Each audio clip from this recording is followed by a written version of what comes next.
Hello, good morning and welcome to the AM News with me, Mapita Sibidi. In our first story, Speaker of Parliament Alban Bagbin has denied media reports that he granted Ajasafo permission on health grounds. He says he has received a number of calls from the media and has never said it anywhere that he granted the Dominic Kobina MP permission. Important, I diffuse some fake news which is being circulated that I granted an interview to say that Honorable Ajasafo received permission from me to absent herself from Parliament on health grounds.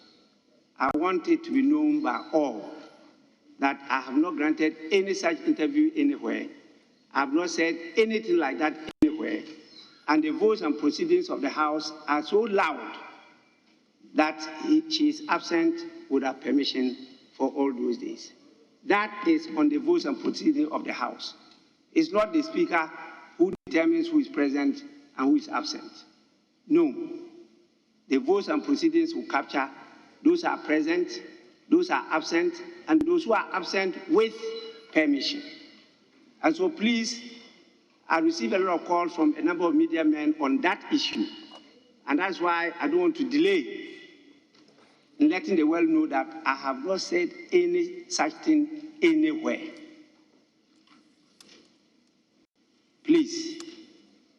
And tomorrow I'm going to address the issue of absentee MPs very, very clearly for everybody to understand. Ghana's Foreign Minister Shirley Oyokoboche says immediate steps are being taken to safeguard Ghanaian citizens caught up in the tension between Russia and Ukraine. Some Ghanaians in Ukraine have been left stranded and frustrated and have asked government to come to their aid. Here's Foreign Affairs Minister Shirley Oyokoboche commenting on the matter. However, we woke up this morning only to find that Ukraine is under siege, and that means that apart from the fact that a lot has been said, a lot of diplomatic moves have been made to stop the aggression. Unfortunately, it hasn't worked. So we're all waiting to see what will happen. And for us this morning, we're trying to figure out what to do with our nationals who are resident in Ukraine. It is becoming quite difficult from where we sit to move them. So we need to ensure that they are safe and that they are keeping safe. So we're engaged very much on this this morning. So thank you so much for coming. Let's go to the Western region now, where a number of children have had to drop out of school in the new decimated Apietse community. That's the plight of the disadvantaged children who have lost everything from stationery to uniform and footwear. The children, who are now bearing the brunt of the January 20 disaster, were seen loitering hopelessly at the makeshift camp, from where Latif Idris reports. After a devastating explosion killed over 10 people in Apietse and leveled the community, I'm flying with a technical team led by Sector Minister Samuel Tinafo to carry out feasibility and locate a place for the construction of temporary structures for victims of the explosion.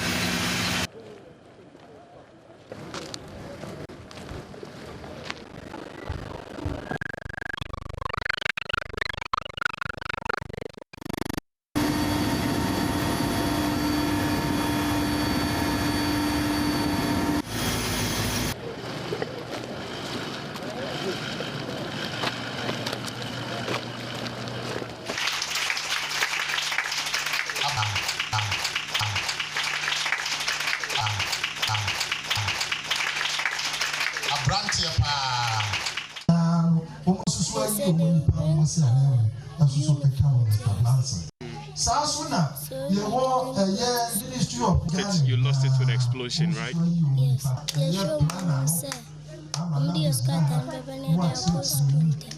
What's your name? My name is Erica.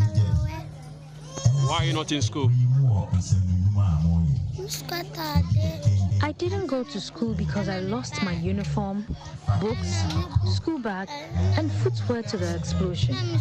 We appeal to government to come through for us.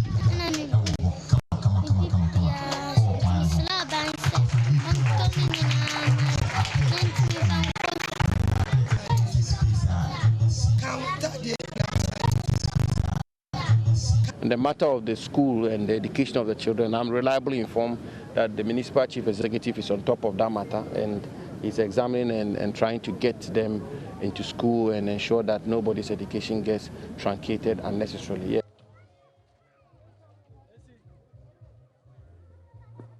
Some members of the New Patriotic Party in the Fomena constituency in the Shanti region are aggrieved at the suspension of internal party elections. They have issued a one-week ultimatum to national executives of the party to respond to allegations of creating room for Andrews Amako Asiama to contest as unopposed parliamentary candidate in the 2024 elections. Leader Michael Ankapong, who is the Dompoase polling station youth organizer, says they will embark on a peaceful demonstration to demand transparency and accountability if leadership fails to respond to their concerns. A report by Mahmoud Mohammed Nuruddin.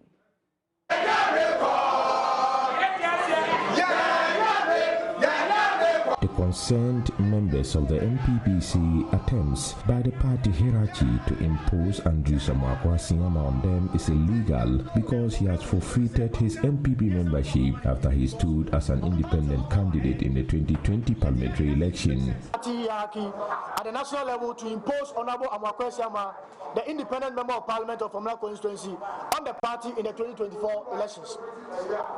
These attempts are what we believe have culminated in the suspension of the internal party elections in the Fomena constituency. For the avoidance of doubt, the constitution of the NPP provides in Article 3, Clause 9, subsection 1, and as follows: a member of the party who stands as an independent candidate against the officially elected member of the party, or who joins or declares his or her support for another political party or in for another independent candidate, when the party has sponsored a candidate in a general or by-election, automatically forfeit his or her membership of the party.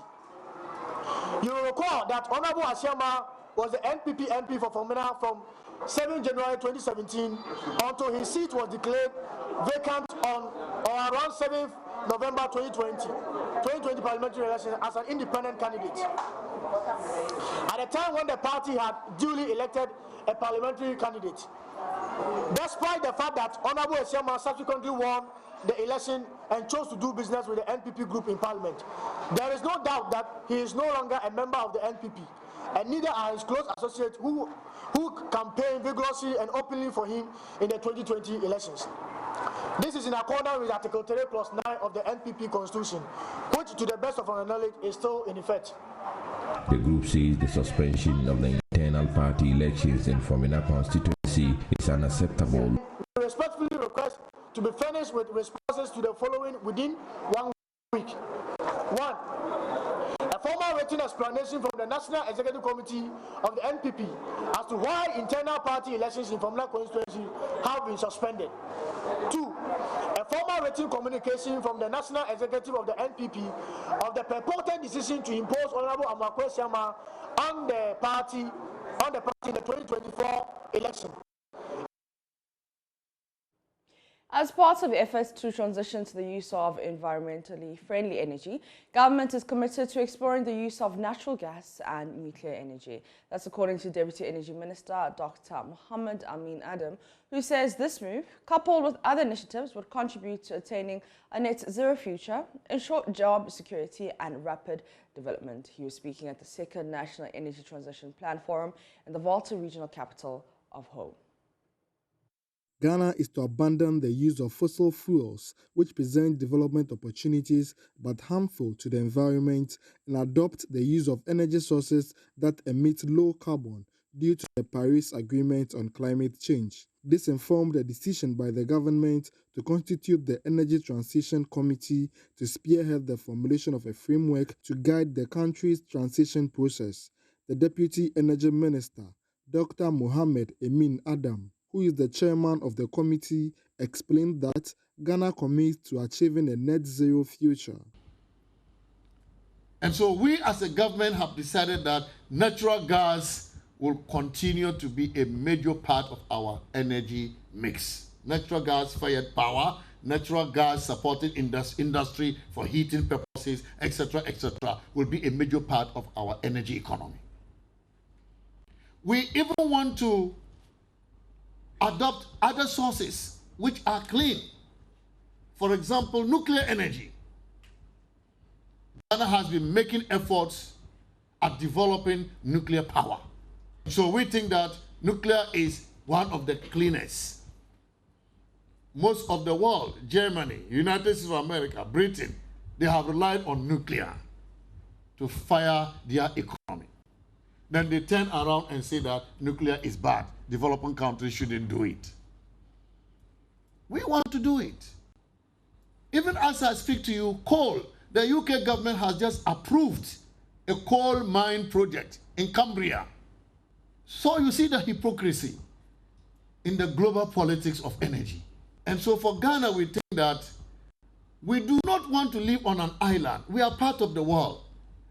And so let's respond to what the world is asking us to do. But at the same time, let's take into consideration our peculiar circumstances so that we strike the balance that will ensure that we are not outside the globe, but at the same time, we are pursuing steps that will accelerate the development of our country. The Deputy Director, Nuclear and Alternative Energy at the Energy Ministry, Dr. Robert Sogbadi, outlined objectives set out by the committee. Some of the objectives that we have set is to make sure that we move gradually to e-mobility, that is using electric vehicles.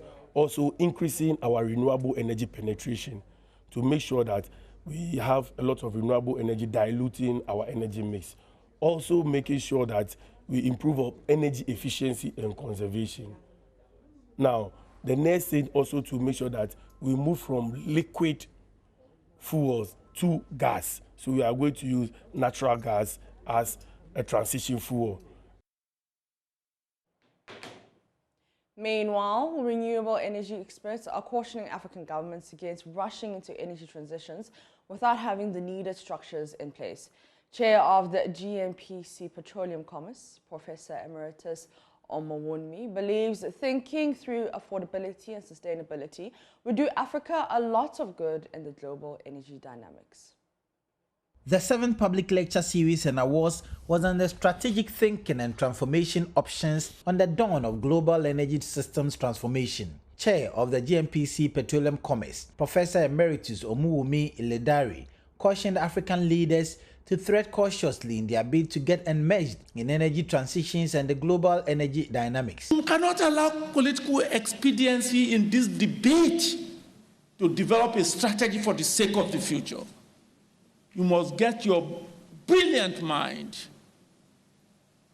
that are more posterior in thinking than prosperity of today.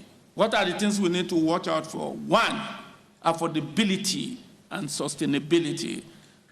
Cheaper power to maintain affordability is key. You see, if you don't have an experience, majority of the people advocating energy transition, they have never been to Africa to understand what we go through. So we must devise solutions to our problems. Don't rush into energy transition without having structure. You don't. You don't. Otherwise, we continue to adjust ourselves. Vice Chancellor of the University of Cape Coast, Professor Johnson Yakobo commended GNPC for the role it is playing in the research areas in the country. But permit me to use this opportunity to thank the Ghana National Petroleum Corporation for the establishment of the Center of Excellence in Petroleum Commerce here in the University of Cape Coast. The vision of the Center of Excellence is to promote research, generate new knowledge, and build capacity in the petroleum and energy sector. This can be achieved through collaboration of public and private institutions in Ghana and overseas to ensure effective operations and management of Ghana's oil and gas sector. Ladies and gentlemen, We need to commend GMPC for collaborating with University of Cape Coast for the construction of a building complex worth $5 million. Dean of the Institute of Oil and Gas Studies at the University of Cape Coast, Professor Simon Mariwa, outlined the areas the university is focusing as far as petroleum and energy studies are concerned. Reporting for Joy News, Richard Kwejenyakon, Cape Coast. Assembly members in the Ashanti region are appealing to government to replace the distribution of motorbikes with cars. They say the motorbikes have over the years claimed lives of assembly members through accidents and add that a more befitting means of transportation should be considered to enhance their work. They made this call at the 2022 Regional Delegates Conference of NALAG held in Akomadan. There's more in this report. Some assembly members in the Ashanti region are appealing to government to replace the distribution of motorbikes aimed at facilitating their movements within their various electoral areas with vehicles. They say the motorbikes has over the years contributed to the death of some assembly members, coupled with difficulties they go through in line of using the motorbikes to serve the people. Asari Kweku Brefo is the presiding member for Setre Central in the Ashanti region.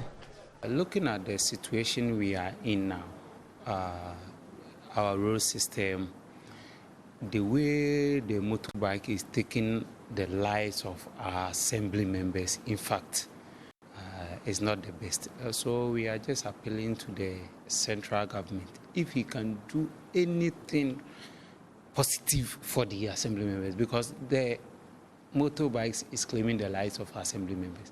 So through accident, and in fact, we just plead with the central government to take another, the necessary steps. Either cars, for that one, the Oliver Twix always asks for more. So if it can be upgraded, so that even the assembly member will pay some part, and the central government will also help pay some part. So that one too will be okay.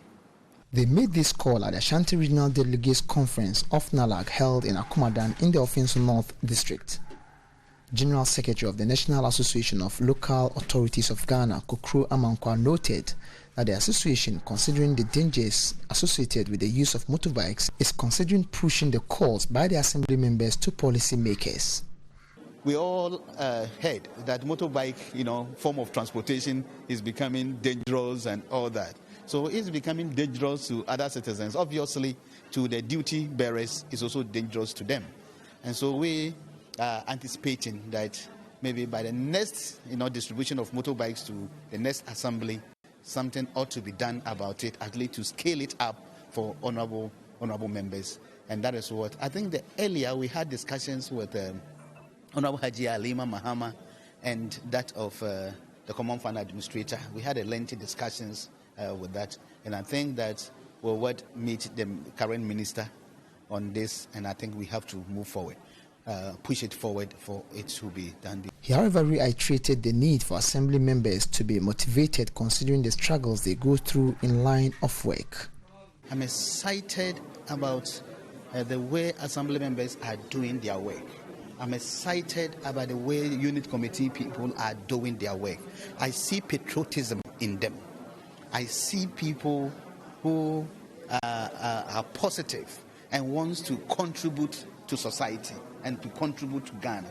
And so my call is that we should look at the units, because it is the units are the building blocks. Without that, we cannot. The conference overwhelmingly endorsed the presiding member for Setre South as the Ashanti Regional Representative for the National Association of Local Authorities of Ghana. Reporting for Joy News, Anas Sabit, Akomadan. And that's it for the AM News. For more news, you can log to myjoyonline.com. I am Mapito Sibidi. The AM show continues with Benjamin Akakpo.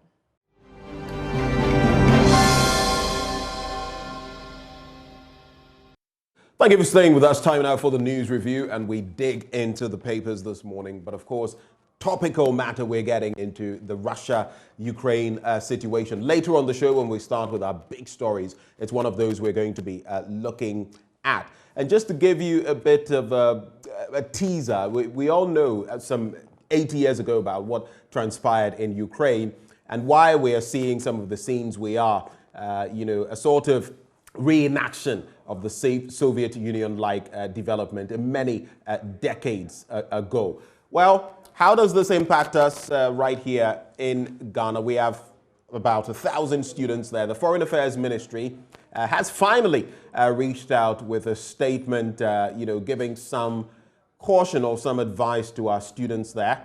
We've heard from the Deputy Majority Leader, Alexander Afenyomakin, who says, yes, there are calls for evacuation, all well and good, but that is even more reason we need the e-levy.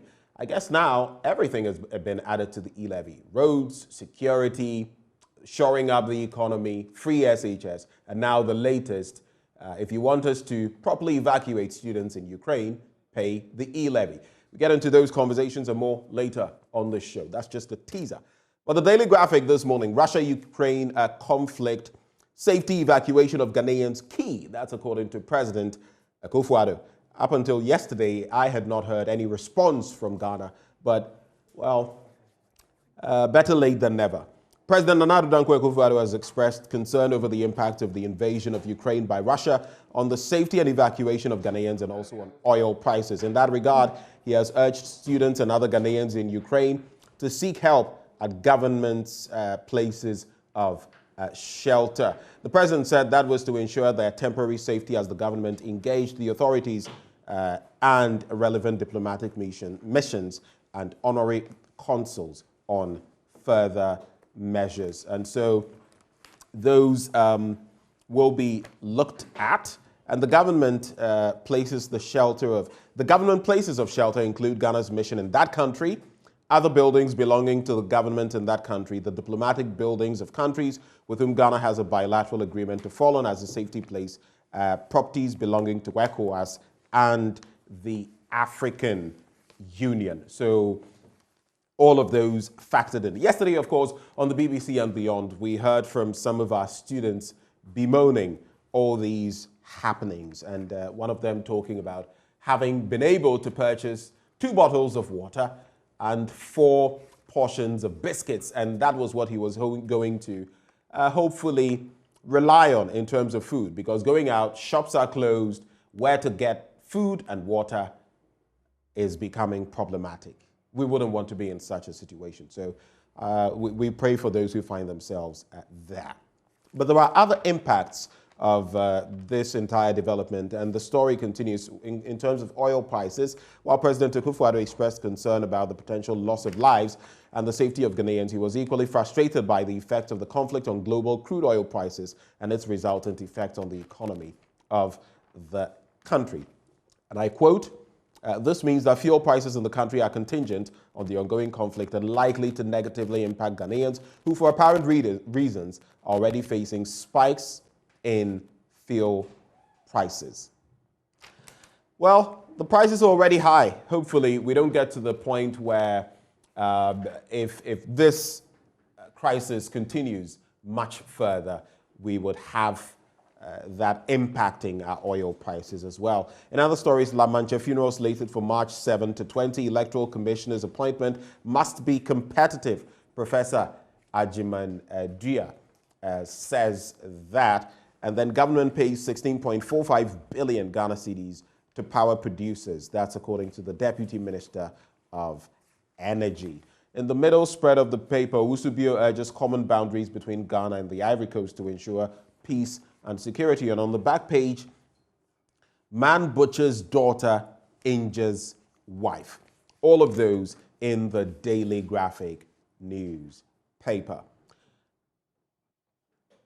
Well, the Finder newspaper now, and Jinapo not satisfied with $4 million Chamber of Mines donated to Apiate Fund. Bwedu Ewuku Nanabi work hard for NPP. That's according to Ken Ejapon. And this is the same Ken Ejapon who was saying that the entire executive of the party needs to be changed. There needs to be an overhaul because the party is not, they are not living up to expectation. Well, here he is saying that at least John Bwedu, Samuel Wuku, and Nanabi work hard for the NPP. So which one are we to take, Member of Parliament for Asin Central?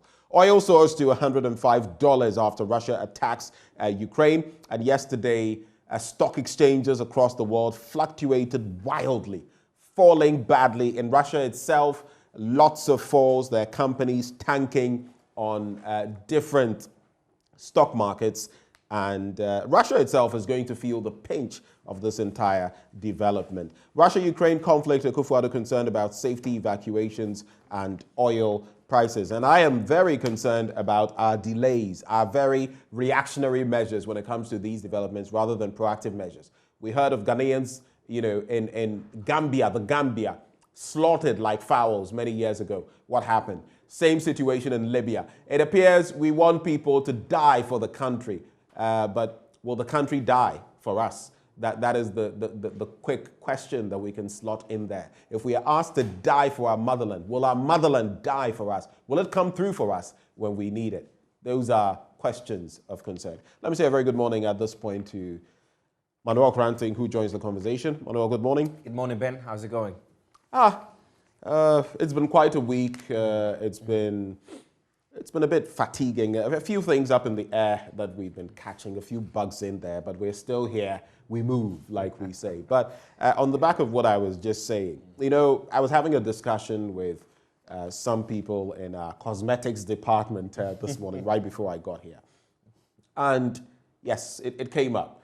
Is it worth dying for this country? We've seen it from, is it Gazy? We've seen it with the athletes. We've seen it with so many people. And sometimes we go hard on, they are not being patriotic and this and that. But, though John F. Kennedy said, it's not about what you can, it's not about what your country can do for you. It's what about what you can do for your country. But in the end, you still look at the United States, look at his country and what they are doing for their citizens. And so you call on us, do more for your country, like e-levy, pay more. Yeah. What are you willing to give me in return? Yeah. That's the way it works. Yeah, absolutely. And I mean, you hit the nail right on its head. I mean, it's spot on. Increasingly, as we move by the day, people continue to lose hope in the country, we find ourselves in.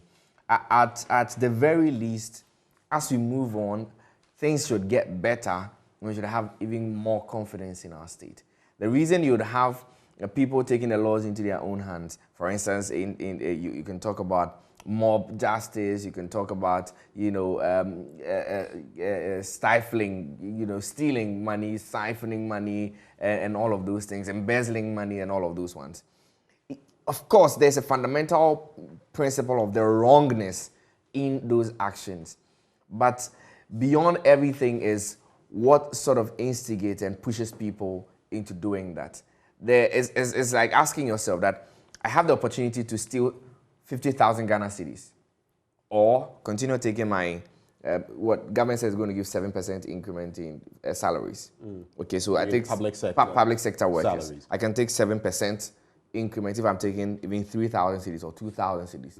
7%. When Article 71 office holders are getting exactly. About, so I mean, there's a picture. 70%. There's a picture that I'm painting to you. Yeah.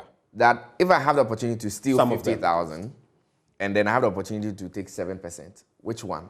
I mean, it takes so much to paint yourself and say that I need to do the right thing. In as much as we're encouraging people to continue doing the right thing, there's also a point that needs to be made quite strongly. Right. That people should not be pushed into the abyss of pain and penury for them to have to make a judgment call between doing the wrong thing and doing the right thing.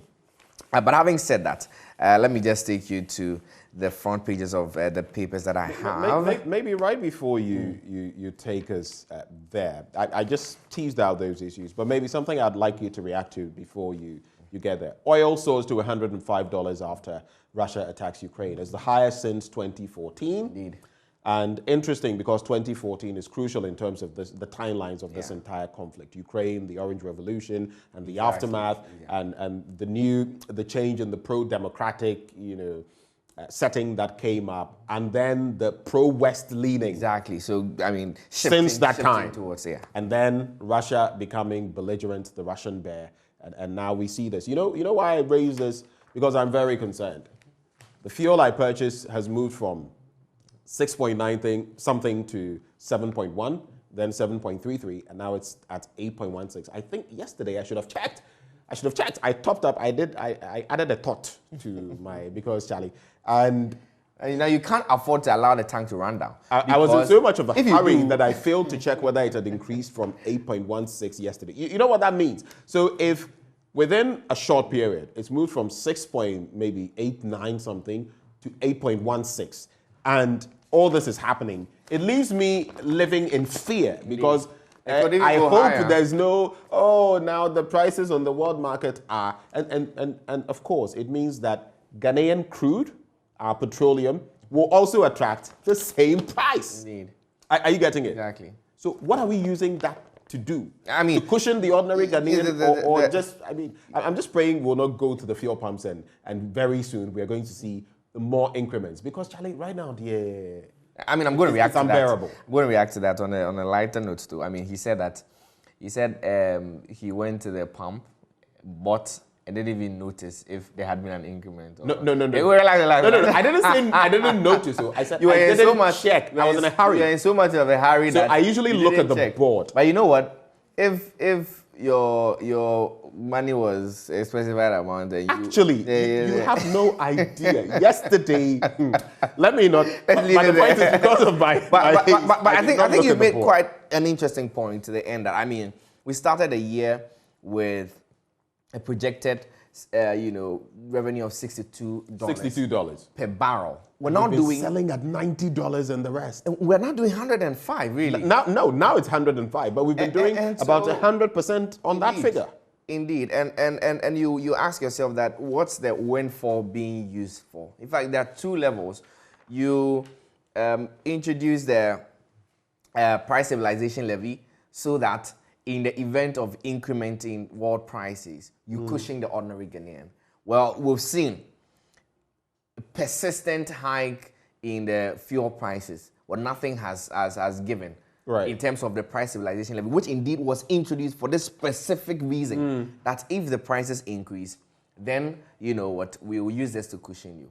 But there's even a second leg, a higher one, which now is giving you almost a double of what you had budgeted and projected for. Right. So what is that windfall being used for? You are getting... Well, Kenoforiata says the kitty is basically empty.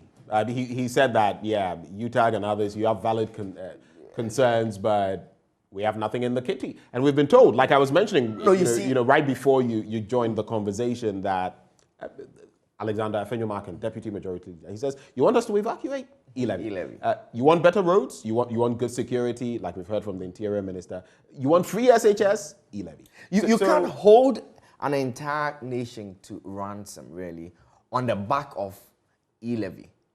I mean, for all its intents and purposes, really, we could argue for or against the e-levy.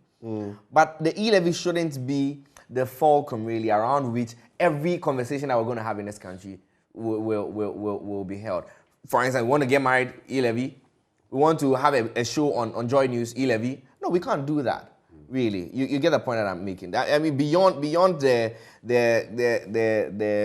I mean, what has e-levy got to do with evacuating Ghanaians who are locked up and stranded in Ukraine? Especially because this week, Kennedy Japan, for instance, has told us that a certain member of parliament was flown into the country. In fact, a couple of them were flown into the country to come and participate in parliamentary proceedings with a private jet. In fact, a certain member of parliament was given a certain amount of money to come in and come and vote. I mean, it could or not be true, but the fundamental point is that there are certain overtures that government is, inherently get into. You understand, towards setting. So we can charter a private jet, and this is not even from the minority, it's from the majority. From the majority. We can afford to charter a privite jet to fly in some 3 people. I don't want to mention names. We all know the 3 of them, 2 gentlemen and 1 lady. We can pay 120,000, and we don't even know what currency, whether it's dollars, pounds, euros, CDs, into someone's account, just to get the people to come in and do certain things in favor of a certain enterprise, aka e-levy.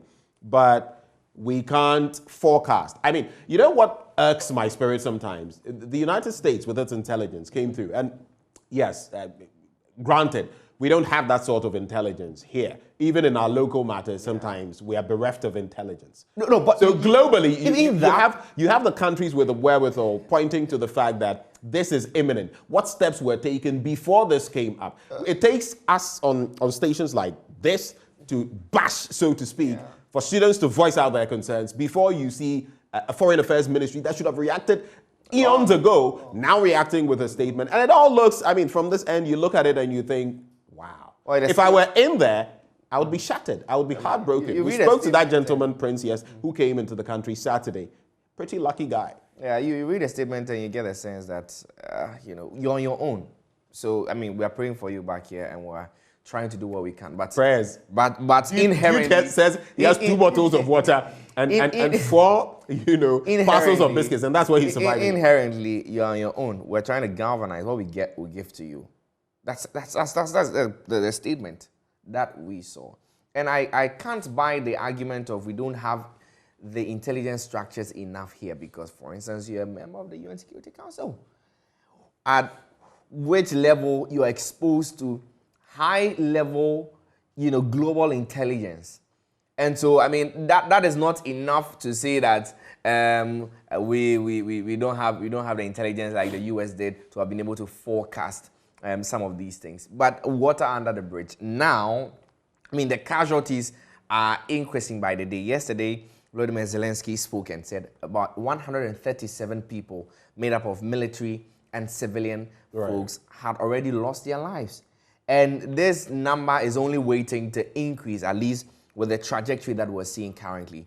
And so you can't fold your hands, fold your arms and then hope that our folks will be okay as it moves. So now it behoves on us. I mean, over 1,000 Ghanaians, students particularly, who are locked up in Ukraine. There's so much more. And speaking of those, there are others. I mean, in football, it has affected the chances of the Champions League. St. Petersburg hosting the finals of the UEFA Champions League. That has been changed. We've heard from Giannis Infantino. But in the Ukraine area, we have footballers there as well. There's Najib Yakubu, and pardon my murdering the names, who plays for Voskla Poltava in Ukraine. There's also Rodney Aintree, a Dutch-born Ghanaian. He plays for Inhulet Petrova, and there's Ernest Nyako, who plays for Topside FC Lviv. And all of these as well, I mean, concerns. And for the students, while we've been told they should do this and do that, it's going to be tricky because even having funds at this point to be able to maneuver your way. Some have been told, go to Poland, neighboring Poland. Some have been told, find your way into Russia, and that way maybe you may be safe and all of that. And I've seen wireless messages being sent by some of the university authorities, directing them to bunkers and so on. So, I mean, these are safe houses, for want of better expressions, that people are being directed to go and seek refuge, even as the chaos escalates by the day. And so, I mean, our hearts and prayers are with the folks in Ukraine, particularly the Ghanaians who are living there. And as we speak, I'm told that there are workings of bringing pressure on government towards making a definitive statement on, I mean, with timelines, especially because of how the issues are escalating, on making a pronouncement on the fate of these Ghanaian students. Are they left on their own as it is, find a way to find a, console, find a way to hide or find a way to stay at home? I mean, they have, somebody has 2 bottles of water and you say, don't go out if you don't stay at home. 2 bottles, I mean, really, really. So, I mean, these are concerns that are emanating all the way from Ukraine. Let's check out some details from the papers. But I must say that the response of the world, for instance, to the crisis in Ukraine has been quite loud. Yesterday, my monitoring, for instance, Boris Johnson was on the floor of Parliament presenting a statement. The EU had a similar, discussion and so on and so forth. The United States, for instance, has, issued sanctions, Japan and so on. the UK, EU, all of those. Here's an interesting angle. Of course, there's France as well, but here's an interesting angle. Anticipating this and very strategic. I mean, the Russians, they are being put in a bad light because, so to speak, they are triggering World War III. No one hopes for that. But you would realize that over the 8 years, from 2014 till now, Putin has been organizing stuff. And of course, there have been the changes in leadership and all of that, and his going into a certain position and coming back. But they've been putting certain measures in place to shore up their economy. Their economy is still feeling the impact of this, even on day one. But they have done certain things to ensure, because they have budget surpluses, unlike what we have here, decade upon decade. They have budget surpluses, which means that they can, be stabilized with about $50 billion over a period of months, even if they were to escalate this and continue bombarding Ukraine. But the question is whether they can sustain this after a lengthy period, let's say 6 months to a year, and what it would mean for the Russian economy itself embarking on this. Don't forget, the United States, when it has ventured into Iraq and Afghanistan and even Libya, has suffered the economic consequences, which is why they are a bit cautious about the Ukraine situation, because Ukraine, mind you, is not even a member of NATO. Yeah. So it creates a pot of issues to deal with. But and I heard Zelensky say yesterday that, well, the world, the big countries of the world are watching from afar. I mean, that's quite definitive. I mean, if you understand the space of international politics and all of that.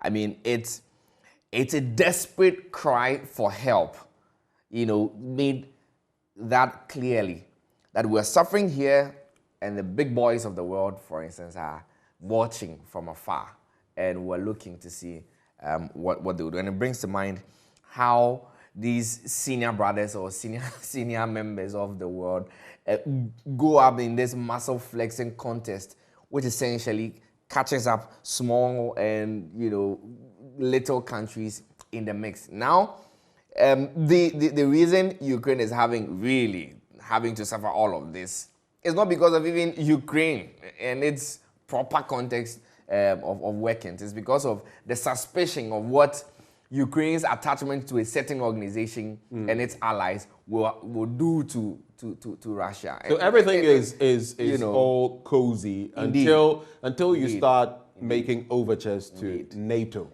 the North Atlantic Treaty Organization, and then all the everything comes down on you.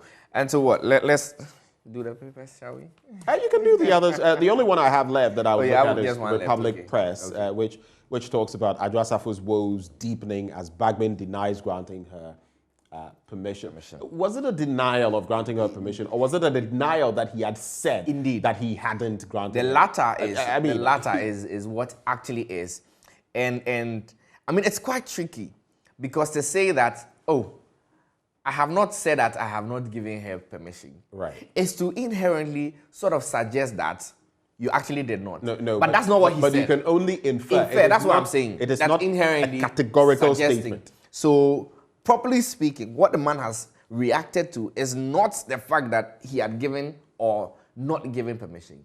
He's reacted to a report that he had actually given the lady the permission. And so now there's another leg of verification that we need to do and clarification. Is it just not saying that you had given, or actually not giving the permission to her? And I mean, I think he missed the opportunity to just come clear. I don't know if it is. Was it that he missed the opportunity, or he intentionally did not want to take or seize the opportunity? Exactly. But has she been sacked though? Well, she has not been sacked. Because you could be sacked on WhatsApp, you could be sacked on social media. It's happened a few times. Well, the Daily Guide, You know the Daily Guide? Oh yeah, I do. You know the Daily Guide. Okay. The Daily Guide says Adwoa Safo's fate in limbo. Comes with a picture of the feisty Adwoa Safo. And bloody war breaks out. Putin attacks Ukraine by land, air, sea, cyber. And over 1,000 Ghanaians stranded. Oil price skyrockets. Atu Essien punched over 620 million Ghana CDBOG cash. And Metro Mass coordinator jailed for blackmail. That's the front page of the Daily Guide. On the back page, it says, "We want to leave Ukraine. Brazilian players beg government." We want to leave Ukraine. Brazilian players beg government. Conte weeps for Tottenham. And he says that he can't be seen to be overseeing failure. And Bechem United, well, I'm so happy. Bechem United grabbed 6 fresh players. And that's on the back page of Daily Guide. And if you're a Manchester United fan, you understand why I'm happy about the woes of Tottenham Hotspur. But the Daily Statement says, BDAC Foundation Family Support Eastern Regional Hospital with dialysis machine. World leaders jittery as Russia invades Ukraine. And housing deficit down by 33%. That's according to the Works and Housing Minister, Francis Asenso Boache, who is also MP for Bantama. Akufo-Addo worried about safety evacuations and oil prices. Now, the Custodian newspaper says Russian-Ukraine war will affect Ghana's economy. Opinion marking on page 2 of the paper with a picture of the deputy majority leader in parliament. Now, oil hits $104 per barrel, highest in 8 years. Well, it's actually increased by $1 more to $105 just this morning. And Deputy Speaker's voting rights. Supreme Court rules on March 9 with pictures of the 2 deputies in the Speaker's space, Jose Usu-Joyce, and then the former MP Andrew Isiama Amwakon. Sack Adjwasafo to Akufo-Addo. Oil prices hit 7-year high as Russia invades Ukraine. MPs lament fallout on Ghana. New housing data, good news, Asenso Boache. And Professor Ofuria grabs $3 million for GH Genome Project. On the front page of the BNFT, banks still lack expertise in agri financing. And this is from Dr. Priscilla Chumisi Bafo. She's an economist and, in fact, a senior lecturer at the University of Ghana, Department of Economics. New pensions investment directive requires low interest rates to work. That's according to another economist on the front page. In cocoa, though, Ghana losing out on $130 billion chocolate market. And this is why, because we're not producing to meet the world demand. And oil prices soar past $100 as Russia invades Ukraine. So by way of the papers and the front pages, that's what you have. You can grab copies of these for yourself. So, Ben, yeah. All right, it's a bit of a wrap, but we can't go without touching on your new endeavor, your new enterprise coming up. We're going to be showing you snippets of that. Just take a look. What's worse, even before she could deal with the psychological effects of the torture and abuse she had experienced at the hand of her caregiver, Mariama found herself trapped in another emotional pressure cooker, her school. I was hurt after the accident when I returned back to school. Children were afraid to approach me. Meanwhile, usually when I get to school, children run to me. They come and embrace me, but they were afraid. So I had to ask some of them. They told me that this madam said I had an accident and I was mad. I said, really? Do mad people look like this? Then no. I said, I'm not mad. It's just that after the accident, the impact of the accident on me made me not to sleep, and I had headaches. Gradually, Mariama was thrown into a chronic state of depression. I can get so depressed as I did. I can get so depressed that to the extent of me even getting up to brush my teeth is even a problem, let alone walking out of the room. People suffering from mental health disorders and other related conditions are predisposed to depression. This is mainly because of their tendencies to withdraw completely from everyone else and keep to themselves. And so that is your latest, Manuel. And mental health, something that, on a more serious note, and I'll be very blunt, we don't take seriously in this country. And I guess each man to himself and God for us all. But we need to do more in our social systems. Indeed. And this piece, Mind Matters, is essentially on the current space of mental health care delivery in Ghana and the sort of abuse that patients suffer at the hands of, the caregivers, at the hands of their family members, their employers, their landlords, the society in general. And so that's what this piece is on. And it's just teasing out the issues and how, for instance, government needs to put attention on that, provide the necessary funding. Right. Part of the findings that we saw is that the annual budget of the Mental Health Authority is cut by an average of 70%. So you request 100 cedis and you're given 30 cedis on average. And so we need more and we keep getting less. Indeed. Pointing to the fact that we are not really paying attention to mental health. Look forward to that one. But that's how we wrap the news review this morning. Thank you for staying. Don't you forget, we have a lot more coming your way on the Ukraine-Russia situation and more as we hit our big stories. Up next, sports. Do stay.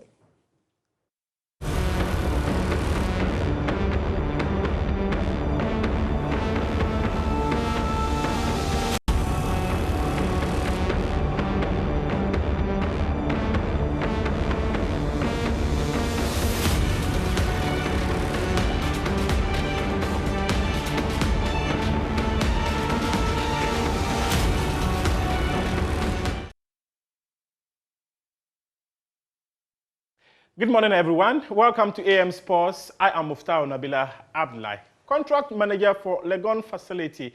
Yao Oposo says his team is working around the clock to ensure that the facility is ready for the Africa Games 2023. Speaking to my colleague Mubarak Haruna, he says that his team will ensure that Ghana is ready for the event as the facility will be served as the Games Village for the competition. What you can see here, we've done the running track. We've removed the existing surface. We're going to lay a new technologically advanced running track that will meet the requirements of the African Games. We've also started with the construction of the VIP building that would have a presidential viewing area, VIP area, disabled facilities, change rooms, and so on and so forth. On the other side, we're doing a retaining wall that separates the main stadium from the car park area. On the far side, we have the warm-up track where the athletes would practice before they come to the main stadium for the actual competition. On the other side of the project, we have a rugby field that we are also constructing. So these are the three main components of the scope of works that CONSA is undertaking. We have the main stadium, we have the warm-up track, and we have the rugby field. Are signs clear that you would meet the deadline? Definitely, we are on track, and we are quite confident that we will meet the scheduled completion date.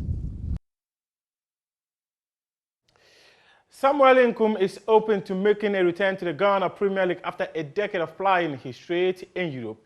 The right back made 26 appearances and scores 7 goals for Asante Kotoko between 2008 and 2009. Nkum, who is now a free agent after seeing out his contract at Georgian side Torpedo Kutaisi, has exclusively told Joy Sports he will sign for any interested Ghana Premier League club. We love to play. This is where I started. So me coming back, I don't feel any what do you call it, like I feel shy to come back where I started. No, I would love to play because I believe that if you watch recently our teams, when they go to African Cup of, is it Confederation they call? Sure. Yes. The Confederation Cup and Confederation Cup and the CAF Champions League. CAF Champions League. You see that we have inexperience in clubs that they go. So I believe that if I bring the experience on board, why not? It will be something that why every time we go to the Confederation Cup or African Champions League and we'll take the league fine, the fans will be happy, and we'll go there and the fans' expectation will go high, and we go there and we cannot do what we have to do. So I believe that me also coming to the league also will also be good to motivate the young players as well, there's quite of a lot of offers in the clubs around, and also back in Europe as well. But in my opinion at the moment, me and my agent, we are talking back and forth, because at the end of the day, I want to also bring something in my country as well. So there's this bit about the conversation that always intrigues me. Now, are you surprised at the interest being shown in you? Because it won't be a regular conversation compared to if it was a local player moving from Club A in the Ghana Premier League to Club B. You get it? The conversation will be a bit advanced, and it will cost a little more. So are you surprised that the Ghana Premier League clubs are taking these bold decisions and are coming forward like that? I'm not surprised at all. Every player, as soon as you finish your contract and when you are free agent, a lot of people will approach you that, can you come and help, please, can you help our team? And I'm not surprised, but nobody will work for free. For me, I'm not money something. It's not conscious. About money is very important, everybody, like I said earlier on, but something reasonable also will tell the player to also motivate himself whenever he's on the pitch. So yes, I'm not surprised, because I know myself, I know what I can also bring on board, so I'm not surprised at all.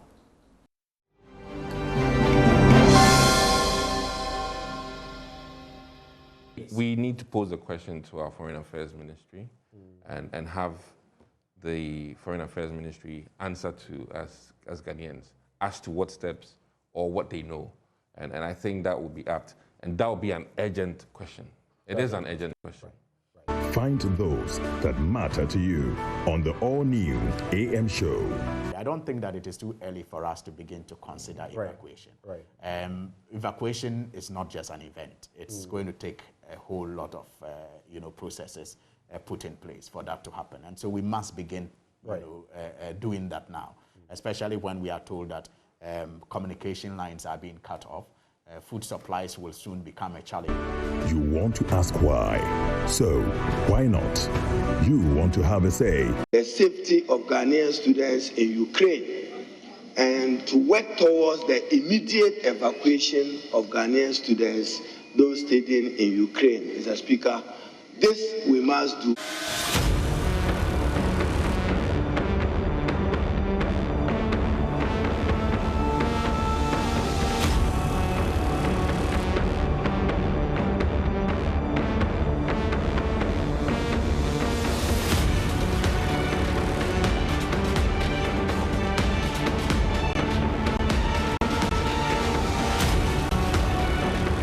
Mr. Speaker, the call to evacuate Ghanaian citizens from Ukraine will come at a cost.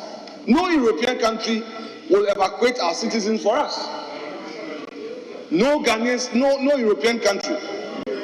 NATO will not do that. America will not do that. There is going to be pressure on the limited resources that we have. And as a nation, Ghanaian businesses who are supposed to do well to pay taxes, they are going to suffer. Their businesses will not do well the way they expect. Their projections will be affected. That is a reality. And I must bring this to the attention of all of us, so that any policy that will be brought will be seen in that light. Of course, Honorable Minority Leader, you've not spoken into, Deputy Minority Leader, you've not spoken into the mic. But if you're talking about e-levy, this is the more important reason why we even need it. You are saying you've not spoken into the mic. But if you are talking about the e-levy, that was the next point I was going to get to, that we should congregate around it and find a way of generating revenue as a country to save the situation. We can't be sure the way the matters are escalating in Ukraine. If you pay regard to what America is saying, and then what Putin himself is saying, and the rest of the world, the safety of our people cannot be guaranteed. In these circumstances, I can only say that you don't have to play lottery with their lives, because we don't trust the next military maneuver that is going to come from the Russian leader. And our best bet is that it is good to be educated, but not to die prematurely or to be hurt prematurely. Let's bring them to the place of safety. And when our life returns to normalcy, they could always go back. I heard one student crying seriously that even it is difficult to go for classes. They've told them that they won't have lectures anymore. If that is the state of affairs, why should they be there? Because the teachers are afraid they wouldn't want to go into classrooms. The safety of Ghanaian students in Ukraine and to work towards the immediate evacuation of Ghanaian students, those studying in Ukraine. Mr. Speaker, this we must do to assure the students and their parents that they are Ghanaian and they deserve our support. So it's a matter of urgent public importance. I'm indulging you that we raise this matter because the Minister of Finance must make money readily available to the foreign minister. We do know the number of Ghanaian students in Ukraine, quite a number studying medicine, probably some even sponsored by members of parliament. Mr. Speaker, the situation in Ukraine is very worrying.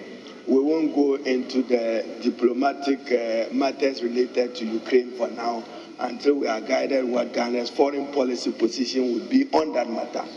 However, we woke up this morning only to find that Ukraine is under siege. And that means that apart from the fact that a lot has been said, a lot of diplomatic moves have been made to stop the aggression. Unfortunately, it hasn't worked. So we're all waiting to see what will happen. And for us this morning, we're trying to figure out what to do with our nationals who are resident in Ukraine. It is becoming quite difficult from where we sit to move them. So we need to ensure that they are safe and that they are keeping safe. So we're engaged very much on this this morning. So thank you so much for coming.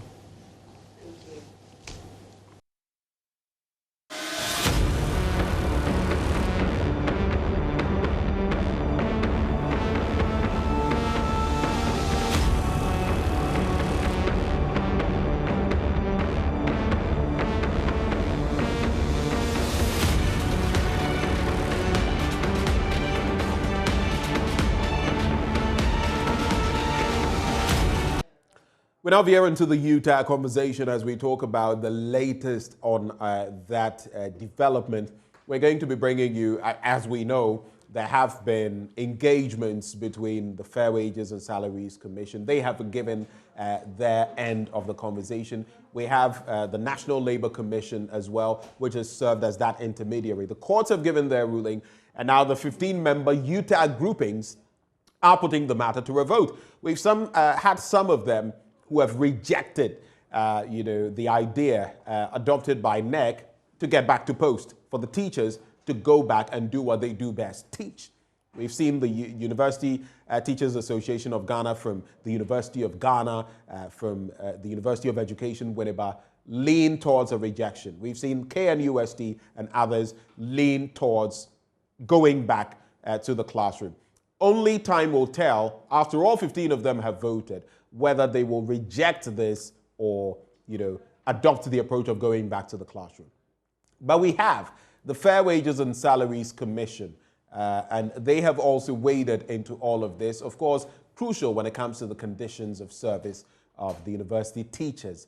We have Earl Ankra, who now joins us for a conversation. He is Acting Director, Research and Public Affairs at the Fair Wages and Salaries Commission. Mr. Ankra, a very good morning to you. Thank you for your time on the AM show.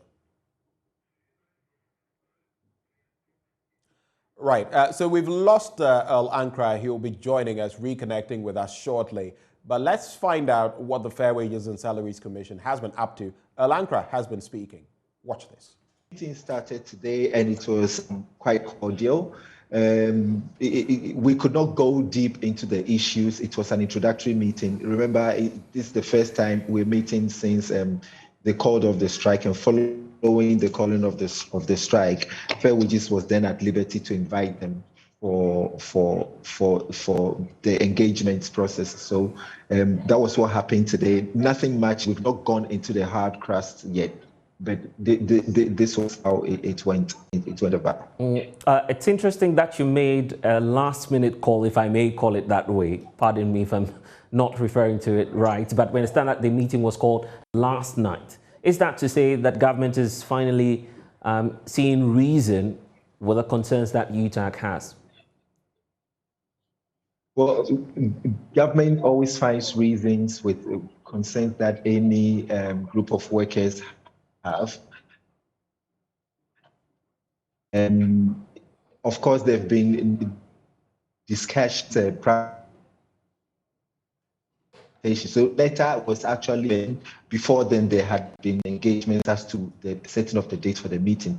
Definitely, we couldn't have just written a letter without earlier consultations, just like last night, and expect the members from all around the country to assemble this morning. So there had been earlier engagements. And so we don't intend to dwell so much on the meeting, but how long will this engagement go on? Because the fear out there and the anxiety on the part of parents as well is that, well, this is another cycle of tussle between government and UTAG. In the end, the students may suffer again. How about that? Yeah, I understand the concerns that you are expressing. But this is the thing with the conduct of negotiations.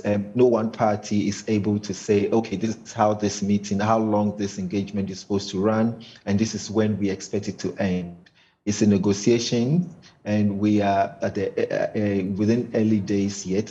The parties will have to then decide together what the key issues are, what it will take to resolve the key issues, and then we'll be able to tell how long it's going to run. The important thing is both parties are at the table, are around the table, and that's what all stakeholders have been talking about since they went on strike. Right. And that was El Lankra engaging my colleague, Blessed Suga. Let's speak to the man himself who joins us now via the phone lines. Earl, thank you once more for joining the conversation. Good morning, Bernard. How are you doing? I'm doing very well. How about you, sir? I'm good, thank you. Pleasure having you. Now, you called for a meeting some 2 days ago, which was meant for yesterday, with UTAG concerning some of the matters that they have raised concerning their conditions of service. Did that meeting come off, and what can you share with us that is the latest from that entire conference? Great. The meeting did come on, and present there was Professor Nunu, the president of UTAG, and the entire executive. In the meeting, the Honorable Minister for Employment, the Honorable Ignatius Grafoiwa, was there. He chaired the meeting, and his Deputy Minister was there. Of course, the Chief Executive of Fair Wages and Salaries Commission was in the meeting. There was a representative from Ministry of Finance and a representative from the Ministry of Education. So, yeah, the meeting did come on, and it was cordial. Did UTAG meet the requirements you set for them? In that release dated the 23rd, you had two requirements you had for them, and they were crucial because it would also determine what would happen moving forward. One had to do with their being required to sign the rules of engagement prior to the negotiations as you had attached for them. And the second had to do with the fact that those who were attending that meeting on behalf of UTAG had to have the mandate of UTAG, the authority, so to speak, to engage on their behalf, so that it wouldn't be that these people had engaged you, but later on you would have some members saying different things. Did they meet those requirements? Correct. I didn't see that question coming. Yeah, I will not be able to give you specifically how that issue was handled in the meeting, but it went on.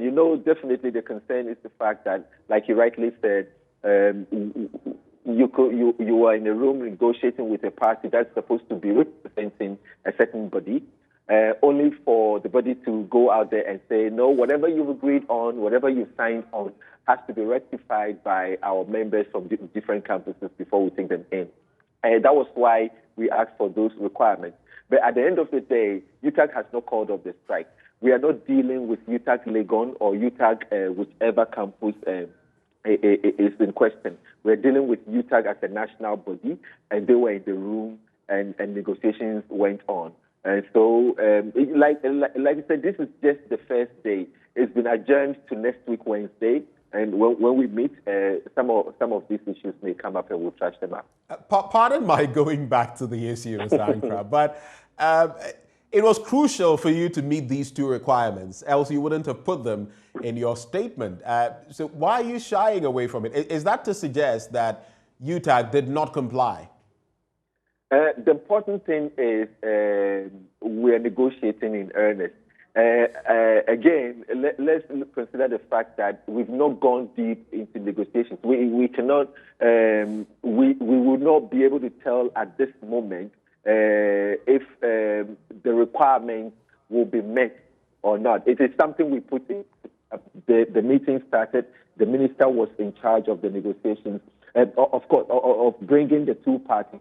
The minister, of course, represents government, but then again, he's the father of all when it comes to UTAG as well. So the important thing is we are in the room, we are negotiating.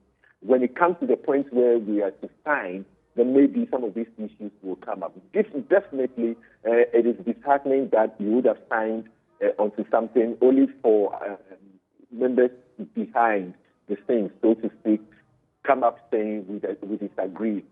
But at the moment, UTAG has not officially said that because our members have not rectified, we are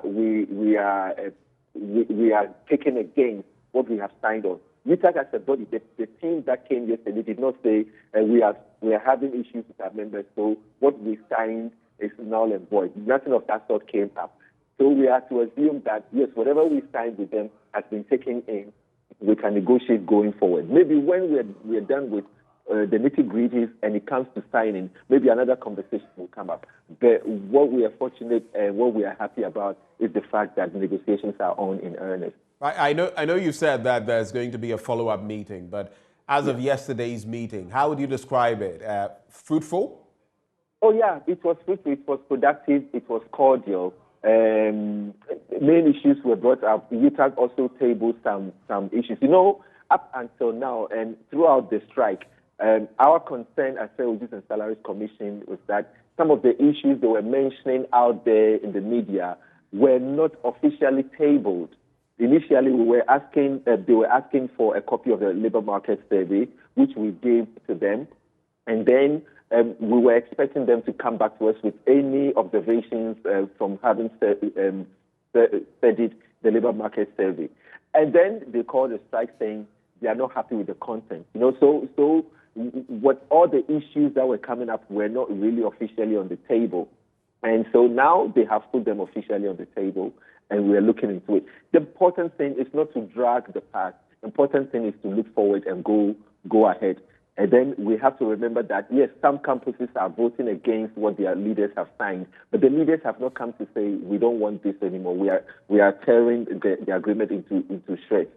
They have accepted it, and we are looking forward.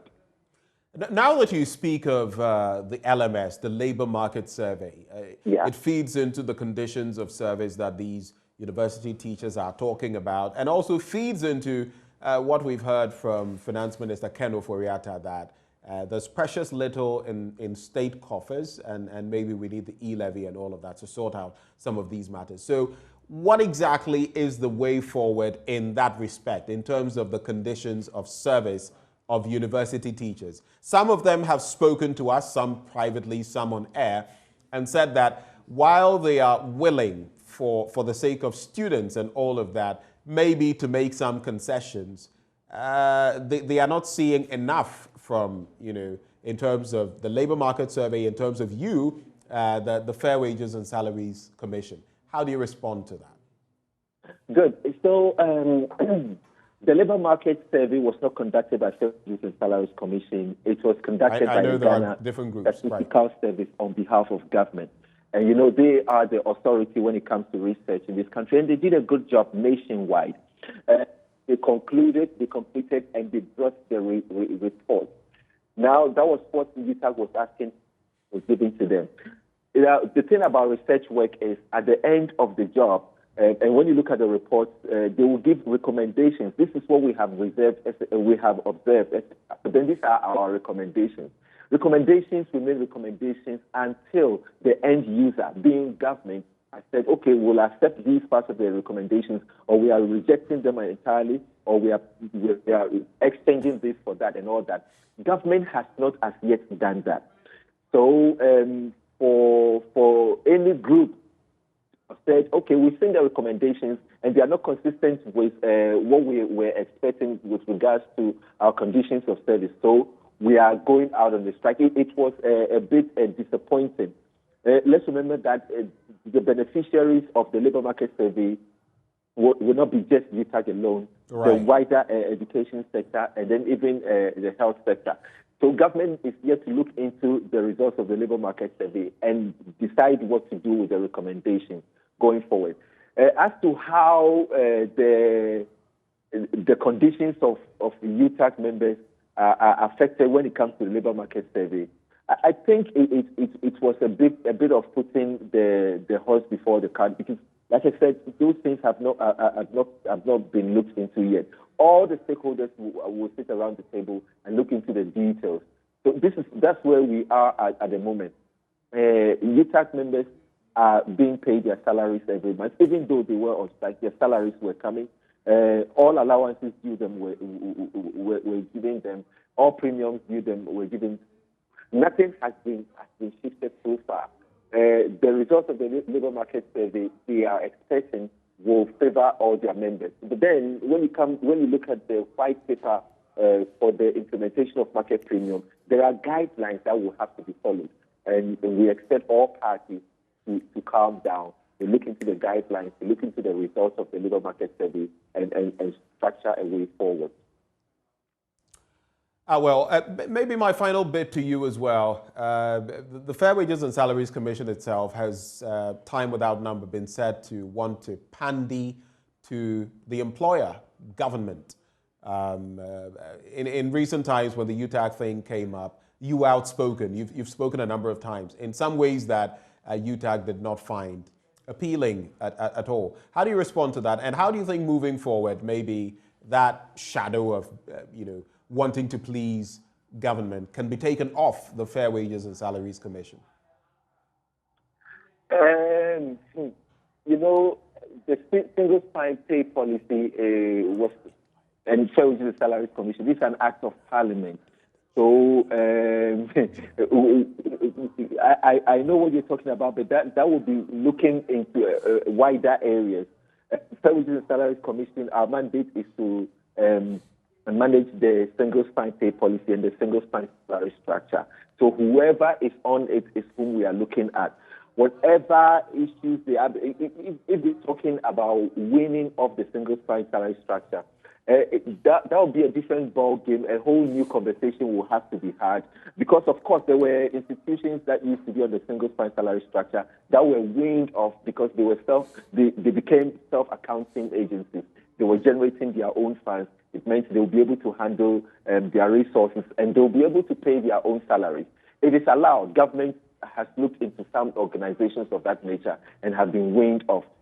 So if any group, and I'm not specifically saying UTAG, I'm looking at it generically, any group wants to be weaned off the single spine, it is allowed, but there are processes we have to go through, conversations we have to go through, what salaries will be paid and all that. But whether you are on or off the single spine salary structure, the FWSC Act says we are supposed to advise government, we are supposed to handle anything to do with salaries. So even if a group goes off the single spine, whatever terms and conditions they come with their employees and whatever negotiations they engage in regarding emoluments of their employees, Fair Wages will have to look into and advise accordingly. Mr. Ankra, we're grateful that you... Bernard, just before I go it's Benjamin, actually. Just let me put it out there, and I'm sure it's been announced that the Ministry of Employment and Labour Relations is holding a tripartite meeting in grand scale. We call it the National Labour Conference. It's coming on next week, Monday and Tuesday. It's bringing workers, employers, and government together. It will be taking place at Kounkwetia. Maybe you might want to know more about that. The President of the Republic will be opening it, and the Vice President will be closing it. Dr. Yauba, who is the Secretary General of the Trade Union Congress of Ghana, will be there. He will address the session. The President of Ghana Employers Association, Mr. Champon, will be there. And, of course, the Minister of Employment and Labour Relations will be there. Minister of Finance, Honorable Kenneth Oyaka, will also be there to talk about the state of the economy at the moment. So it is Monday and Tuesday at Kounkwetia is the National Labour Conference. And all the issues, there's been labour unrest, there's been issues that border on conditions of service, the workplace, dispute resolution, pensions, sustainable pensions and all that will be looked at. And this is not something coming from top down, from government down to workers or from employers down to workers. Employers are around the table, stakeholders are around the table. There'll be people from academia, people from civil society, the fourth estate, traditional authorities, everybody having a say on the way forward with how to handle conditions of service and dispute resolution and specifically pensions as well. So it will be important for the whole nation to pay attention. Thank you, Lankra. We definitely will. Lankra is Acting Director of Research and Public Affairs with the Fair Wages and Salaries Commission. Now, did you know that the income of a young entrepreneur, and that could be you, from some selected businesses, is exempt from tax for 5 years? Any young entrepreneur engaged in manufacturing, information and communications technology, agro-processing, energy production, waste processing, tourism and the creative arts, horticulture and medicinal plants does not need to pay income tax on these activities for their first 5 years of operation. A young entrepreneur engaged in business that enjoys an initial 5-year concession benefits from the following applicable tax rates for an additional 5 years. In Accra and Tema, it's pegged at 15%. In other regional capitals outside the 3 northern regions, you're looking at 12.5%. Outside of these other regional capitals, it's 10%. And for the 3 northern regions, it is 5%. If you need further clarity and information, all you have to do is reach out to your nearest GRA office.